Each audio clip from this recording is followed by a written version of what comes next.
साधु और सांप। एक गांव में एक पेड़ के नीचे एक बहुत ही विशाला सांप रहता था। वह लोगों को बेवजह परेशान करता था।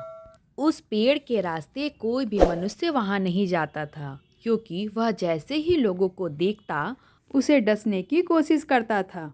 सांप की डर से गांव के लोग उस रास्ते जाना ही बंद कर दिए थे। एक दिन की बात है, एक साधु उस ओर जा रहे थे। तभी गांव के लोगों ने देखा और उन्हें रोका। साधु महाराज, आप उधर कहाँ जा रहे हैं? उधर एक जहरीला सांप रहता है जो लोगों को डस लेता है। साधु हंसते हुए लोगों की बात सुन उस पेड़ की ओर आगे बढ़ गए। वह सांप ऋषि के पैरों की आवाज सुन अपने बिल से बाहर आया और उनके आगे फन उठाकर गुस्से में कहा, कौन हो तुम? तुम्हें डर नहीं लगता है जो तुम इस रास्ते आ गए हो? गांव के लोगों ने बताया नहीं क्या तुम्हें? इस रास्ते से कोई नहीं जाता। जो भी इस रास्ते जाता है मैं उसे डस डालता हूँ। साधु हंसने लगे और उन्होंने कहा, कैसा डर? तब सांप ने कहा, मैं तुम्हें डस लूंगा और तुम दर्द से तड़पने लगोगे। साधु ने कहा, इससे तुम्हें क्या लाभ होगा?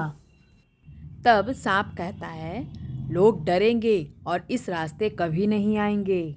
साधु कहते हैं, तुम लोगों को डराओगे, परेशान करोगे, कल को तुम्हें भी परेशानी झेलनी पड़ेगी। यह दुनिया गोल है, यहाँ पे सबको अपने अपने कर्मों का फल मिलता है।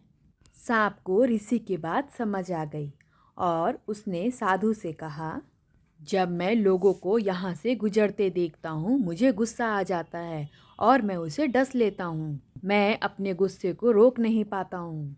साधु ने कहा, कोई बात नहीं, मैं तुम्हें एक मंत्र बताता हूँ। तुम रोज दिन इस मंत्र का जाप करना, तुम अपने गुस्से को रोक पाओगे। ऐसा कहकर साधु वहाँ से चले गए। गांव के लोगों की नज़र जब साधु पे पड़ी तो उन्होंने कहा, साधु महाराज, उस सांप ने आपको क्यों नहीं काटा? तब साधु महाराज कहते हैं, आज के बाद से वह किसी को भी नहीं काटेगा। धीरे धीरे यह बात पूरे गांव में फैल गई। साधु महाराज की कृपा से वह सांप अब किसी को भी नहीं काटेगा। लोग उस रास्ते आसानी से आने जाने लग गए।